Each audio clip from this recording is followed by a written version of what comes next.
Thank you बहू। अनमोल और अनामिका भाई बहन थे। दोनों एक दूसरे पर जान छिड़कते थे। अनमोल के होने के 10 साल बाद अनामिका हुई थी तो वो अनमोल को बहुत प्यारी थी। वो उसकी हर इच्छा पूरी करता था। अपने मम्मी पापा से छुपकर उसकी हर जिद पूरी करता था। भैया मुझे कॉलेज ट्रिप पर जाना है, 25,000 चाहिए। मम्मी ने तो मना कर दिया, पर आप तो मेरे अच्छे भैया हो ना, आप थोड़ी ना मना करोगे। इतना कहकर वो उसका एटीएम कार्ड उठाकर जाने लगती है। अनमोल उसे रोकता है। अरे रुक तो, ऐसे कैसे जल्दी कार्ड लेकर, पूछेगा कौन? हाँ। अनामिका डर जाती है कि शायद भैया आज गुस्से में है। वो डरते डरते उसका कार्ड वापस करने लगती है। अरे डर मत, इस कार्ड में लिमिट खत्म हो गई है, ये ले जा दूसरा वाला। और हाँ, 25,000 नहीं 40,000 निकाल लेना, और भी तो खर्चे होंगे ना तेरे। ये सुनकर अनामिका खुशी के मारे उछल पड़ती है और अनमोल को गले लगा लेती है। चल चल मक्खन मत लगा, जाकर चाय बना कर लेकर आ, मुझे अपना असाइनमेंट पूरा करना है। वो चाय बनाने चली जाती है और अनमोल अपने काम में लग जाता है। बस दोनों में ऐसे ही नोक-झोंक भी चलती थी और प्यार भी बहुत था। एक दिन सब बैठकर बातें कर रहे थे कि अब अनामिका की शादी कर देनी चाहिए। भाई वैसे तो अनमोल बड़ा है, पहले उसकी शादी होनी चाहिए। बात तो सही है, पर ये तैयार कहाँ है? भैया कर लो ना शादी, मैं भी कुछ दिन भाभी के साथ रहूंगी ना। नहीं बिल्कुल नहीं, शादी तो पहले तुम्हारी होगी और इस बात पर अब मैं कोई बहस नहीं चाहता। फिर तो इसके आगे कोई कुछ नहीं कह पाता और अनामिका के लिए लड़के की तलाश चालू हो जाती है। जल्द ही एक अच्छे घर में उसका रिश्ता तय कर दिया जाता है। शुरू में तो सब अच्छा होता है, पर फिर धीरे धीरे पता चलता है कि साहिल अनामिका का पति बहुत ही गुस्से वाला इंसान है। उसे बहुत ही छोटी छोटी बातों पर गुस्सा आ जाता है। एक दिन अनामिका के घर पर। अनामिका, मैंने कहा था कि सोफे की जगह मत बदलना, तुमने ये सोफा यहाँ से क्यों हटाया? अनामिका डरते डरते जवाब देती है। वो उस तरफ पंखे की हवा नहीं आती है ना, इसलिए यहाँ कर दिया। अच्छा, एक तो मैडम को पंखे की हवा खानी है, सारा दिन घर पर पलंग ही तो तोड़ती हो, करती क्या हो? सोफा जहां था वापस वहीं रख दो। अनामिका डरते डरते सोफे वापस रख देती है। कुछ दिन वो अपने घर पर बिल्कुल नहीं बताती कि उसके साथ ससुराल में क्या हो रहा है। एक दिन अनामिका की मम्मी साहिल को खाने पर बुलाने के लिए फोन लगाती है, पर वो फोन उठाता ही नहीं, तो वो अनामिका को लगाती है। मैंने दामाद जी को फोन लगाया था, पर उन्होंने उठाया ही नहीं। मैं चाह रही थी कि तुम दोनों आज हमारे यहाँ खाने पर आ जाओ। अच्छा, इन्होंने फोन नहीं उठाया, मैं पूछती हूँ। अनामिका फोन चालू रखकर साहिल से पूछती है कि उसने फोन क्यों नहीं उठाया। साहिल भड़क जाता है और उसे ये पता ही नहीं था कि फोन चालू है। मैं यहाँ खाली नहीं बैठा, बहुत काम है मेरे पास, तुमसे तो कुछ होता ही नहीं। वो बोले जा रहा था तो अनामिका जल्दी से दूसरे कमरे में आ जाती है, पर तब तक उसकी मम्मी सारी बातें सुन चुकी थी। ये क्या सुना मैंने अनामिका? ये कैसे बात कर रहे थे तुझसे? ऐसे ही करते हैं या आज पहली बार हुआ है? नहीं मम्मी, इनके ऑफिस में ना बहुत काम है आजकल, चिड़चिड़े से ही रहते हैं। आप इस बार रहने दो, फिर कभी देखेंगे। पर सुनीता को खटका बैठ जाता है। उसे समझ में आ जाता है कि कुछ तो गड़बड़ है। वो सारी बात अनमोल को बताती है। क्या कह रही हो माँ? ऐसे बात कर रहे थे जीजू उससे? मैं कल ही जाता उससे मिलने। अगले दिन अनमोल उसके यहाँ बहुत सारी मिठाइयाँ, फल और सबके लिए कपड़े लेकर जाता है। अनामिका भागी भागी उसके गले लग जाती है। वो अंदर साहिल को बुलाने जाती है, पर साहिल बाहर आता ही नहीं। वो उनकी ना थोड़ी तबीयत ठीक नहीं है, वरना आ जाते। अनमोल को लगने लगता है कि कुछ तो गड़बड़ है। वो सीधे साहिल के पास अंदर चला जाता है। साहिल उसे देखते ही बरस पड़ता है। तुम अंदर कैसे आ गए? मुझे नहीं मिला किसी से, एक तो कुछ दिया नहीं और बस आप घर में घुसे चले आओ। ज्यादा प्यार आ रहा है ना अपनी बहन पर, तो ले जाओ उसे अपने साथ ही। ये सब सुनकर अनमोल अपने गुस्से पर काबू करके वहां से चुपचाप चला जाता है और घर जाकर सारी बात अपने मम्मी पापा को बताता है। आज उस घर में मेरी इतनी बेइज्जती हुई है, अब मैं वहां कभी नहीं जाऊंगा मम्मी। सुनीता और सुरेश उसे बहुत समझाते हैं, पर अनमोल को बहुत बुरा लगा था। वो ठान लेता है कि ना ही वो उनके घर जाएगा और ना ही वो अब उनको अपने घर बुलाएगा। और होता भी यही है, न साहिल अपने ससुराल आता है और ना ही अनमोल अपनी बहन के यहाँ। जल्द ही अनमोल की भी शादी हो जाती है। शादी में अनामिका अकेली आती है। साहिल उसके साथ नहीं आता। अनामिका एक रात रुकती भी नहीं। उसे साहिल ने उसी रात वापस आने को जो बोल दिया था। शादी के अगले दिन अनमोल की पत्नी स्मिता जब अनामिका को नहीं देखती तो वो उसके बारे में पूछती है। मम्मी जी, दीदी कहाँ है? अनमोल और सुनीता को समझ में नहीं आता कि क्या जवाब दे। वो अनसुना कर देते हैं। कल जीजा जी भी नहीं दिखे, अकेले ही आई थी क्या दीदी? अरे नहीं, वो आए थे ना, उनको ज्यादा भीड़ पसंद नहीं है ना, थोड़ा कमरे में रहना पसंद करते हैं, तो बस वहीं आराम कर रहे थे। स्मिता आगे कुछ नहीं पूछती और अपने काम में लग जाती है। जल्द ही भाई दूज आती है। मम्मी, आज हम दीदी के यहाँ जाएंगे या वो आएंगी? अनमोल को समझ में नहीं आता कि क्या जवाब दे। अब देखो, मुझे बहुत काम है ऑफिस में, मैं तो नहीं आ पाऊंगा, तुम देख लो भाई। अरे ये क्या बात हुई, भाई दूज पर अपनी बहन के यहाँ नहीं जाओगे? अरे कोई बात नहीं, उसे काम होगा, मैं उसे ही बुला लेती हूँ। लाइए मम्मी जी, दीदी से मैं ही बात करती हूँ। स्मिता बड़ी खुशी खुशी अनामिका को फोन लगाती है। अब हाँ, जरूर आऊंगी, हम दोनों आएंगे। अनामिका बहुत खुश होती है कि भाभी ने फोन किया, क्योंकि अनमोल ने तो उससे बात करना ही बंद कर दिया था। वो साहिल को साथ चलने के लिए कहती है, पर हमेशा की तरह वो मना कर देता है। फिर वो भी अपने भाई के यहाँ नहीं जाती, क्योंकि अकेली जाती तो बातें होती। तो शादी के बाद पहली भाई दूज पर न अनमोल उसके यहाँ गया और न ही अनामिका अपने मायके आई। अब स्मिता को खटका होने लगता है। वो अपनी सास से बात करती है। माँ जी, सच सच बताइए, क्या बात है? भाई दूज जैसे त्योहार पर भाई बहन एक दूसरे का शगुन भी ना करे, ये तो सही बात नहीं है। ये सुनकर सुनीता की आंख में आंसू आ जाते हैं। वो अपनी बहू को पूरी बात बताती है। तो मम्मी जी, जीजा जी की वजह से हमने अपनी घर की बेटी से ही रिश्ता तोड़ दिया, आना जाना बंद कर दिया, ये बात तो सही नहीं है।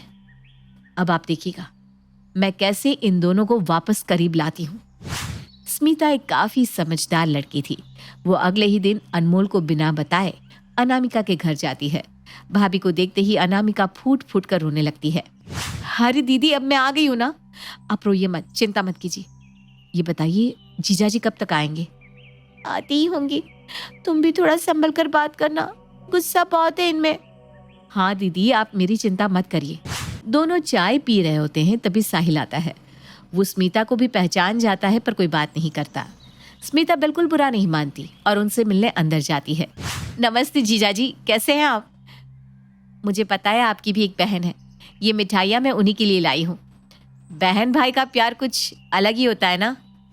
स्मिता के मुंह से ऐसी प्यार भरी और नाजुक बातें सुनकर जैसे साहिल का सारा दबा गुस्सा काफूर हो जाता है। अरे भाभी, इसकी क्या जरूरत थी? अरे कैसी जरूरत नहीं थी? अब कभी हम आए दीदी के यहाँ या फिर दीदी आएंगी तो खाली हाथ थोड़ी ना जाने देंगे हम। साहिल का दिल पिघलने लगता है। उसे अपने और अपनी बहन के बीच जो रिश्ता है, उसकी प्यार भरी यादें सताने लगती है। स्मिता भाप जाती है कि साहिल का दिल पिघलने लगा है। अरे, अपनी बहन की बातें करते करते तो आपकी आंखें भर आई। ऐसा करिए ना, दीदी से बात कर लीजिए, उनको और जीजा जी को बुला लीजिए। साहिल अपनी बहन को फोन करता है और बहन बहनोई को घर बुलाता है। दोनों घर आते हैं, खूब हंसी मजाक चलता है। स्मिता और अनामिका सब संभाल लेती है। थोड़ी देर में वो दोनों चले जाते हैं। साहिल का सारा गुस्सा जैसे गायब हो चुका था। चलिए जीजा जी, अब आप भी हमारे घर चलिए। मेरा बहुत मन है कि मैं आपको अपने हाथ का खाना खिलाऊं। देखिए तो सही, आपकी पसंद का बनाना आता भी है या नहीं। अनामिका के घर का माहौल भी हल्का हो जाता है। स्मिता ने साहिल का दिल जीत लिया था। वो उसकी बात मानकर अनामिका को लेकर पहली बार अपने ससुराल आता है। अनमोल को इस बारे में कुछ नहीं पता था। जब वो ऑफिस से आता है और अपनी बहन और जीजा को देखता है तो फूट फूट कर रोने लगता है। दोनों लिपट जाते हैं। साहिल और अनमोल भी बहुत अच्छे से मिलते हैं। फिर सब एक साथ खाना खाने बैठते हैं और साहिल और अनामिका अपने घर चले जाती हैं। बहू, आज तो मैं तुम्हें जितना थैंक यू बोलूं उतना कम है। तुमने भाई बहन के बीच की दूरियां मिटा दी। गणेश चतुर्थी आने वाली थी और देवयानी जी की बहू मंजरी इस त्योहार को लेकर बहुत खुश थी। देवयानी जी के घर में गणेश जी की पूजा और बाकी के त्योहार बड़े ही धूमधाम से मनाए जाते थे। अरे बहू रानी, सब तैयारी तो कर ली है ना? इतने दिन से तो त्योहार की खुशियां मना रही थी। जरा मुझे भी बता, तूने क्या क्या तैयारी की है? मम्मी जी, मैंने सब कुछ तैयार कर लिया है। प्रसाद और भगवान की पूजा कहाँ पर करनी है, उन्हें कहाँ पर स्थापित करना है, सब कुछ डिसाइड कर लिया है। अब तो बस गणेश जी की प्रतिमा लाना बाकी है। उस बात की चिंता मत कर, मैं कल ही तुम्हारे ससुर जी के साथ बाजार जाकर एक सुंदर सी मूर्ति ले आऊंगी गणेश जी की। ठीक है मम्मी जी, ये काम आप कर देना। फिर देखना हमारे घर भी गणपति बाप्पा बड़ी धूमधाम से आएंगे। त्योहार आने में अभी 2 दिन बाकी थे। शाम के वक्त मम्मी जी, मैं जरा अपनी सहेली के घर जाकर आती हूँ, कुछ जरूरी काम था। लौटते में बाजार से सब्जियां भी लेती आऊंगी। अच्छा ठीक है बेटा। मंजरी अपनी सहेली के घर पहुंचती है। उसकी सहेली कहती है, अरे आओ आओ, मैंने ना तुम्हें बहुत जरूरी काम से अपने घर पर बुलाया था। अच्छा बताओ, ऐसी क्या वजह है जो अचानक तुम्हें मुझे यहाँ बुलाना पड़ा? देखो मंजरी, मैं खुद से ही मिट्टी लेकर आई और मैंने उससे गणेश जी बनाए। वो तो ठीक है, पर इतनी मेहनत करने की क्या जरूरत थी? बाजार में देखती इतने सुंदर सुंदर गणेश जी की मूर्तियां मिल रही हैं। वही तो तुम समझ नहीं रही हो। अरे बाजार में जो मूर्तियां मिलती है ना, वो प्लास्टर ऑफ पेरिस की बनी होती है। जानती हो कितना नुकसान पहुंचाती है हमारी नदियों को। अरे हमें क्या, सारी दुनिया ही तो ये सब करती है। एक अकेले तुम्हारे और मेरे मिट्टी के मूर्ति काम कर लेने से कौन सी नदियों का नुकसान पहुंचना कम हो जाने वाला है? बस यही समझाने के लिए तुम्हें अपने घर बुलाया था। देखो मैं तो कहती हूँ तुम भी अपनी मूर्ति खुद से बना लो। अरे नहीं नहीं, मुझसे इतनी मेहनत नहीं होती। कौन इतना काम करे? वैसे भी ससुराल में काम कम है क्या? और मेरी सासू माँ ने तो सारी की सारी जिम्मेदारी मेरे ऊपर छोड़ दी है। जैसी तुम्हारी इच्छा।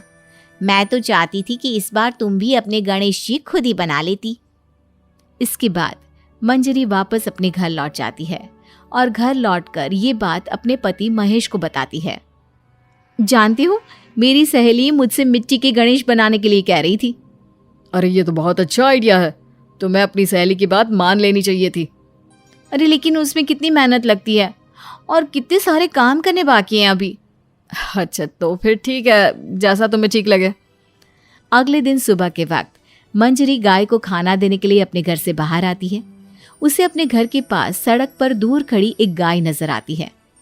मंजरी उसके पास खाना देने गई। उसने देखा कि गाय वहां सड़क पर पड़े प्लास्टिक के डिब्बे को चबा रही थी और देखते ही देखते वो डिब्बा गाय के गले में जाकर अटक गया। अरे कोई मदद करो, देखो ये गाय मर जाएगी, इसके गले में प्लास्टिक का डिब्बा अटका है। अरे बहन जी, ये तो रोज का काम है। कोई ना कोई कचरा प्लास्टिक यहाँ वहाँ फेंक देता है और बेचारे इन जानवरों के लिए मुसीबत हो जाती है। तभी मंजरी की आवाज सुनकर उसका पति महेश वहां पर आ जाता है। अरे क्या हुआ, सब ठीक तो है ना? इतने जोर से क्यों चिल्ला रही हो? अजी देखो ना, इस गाय के गले में प्लास्टिक अटक गई है। किसी भी तरह से बाहर निकालो वरना ये बेचारी मर जाएगी। तुम चिंता मत करो, मैं कुछ करता हूँ। महेश किसी तरह गाय के मुंह से प्लास्टिक का डिब्बा निकाल देता है।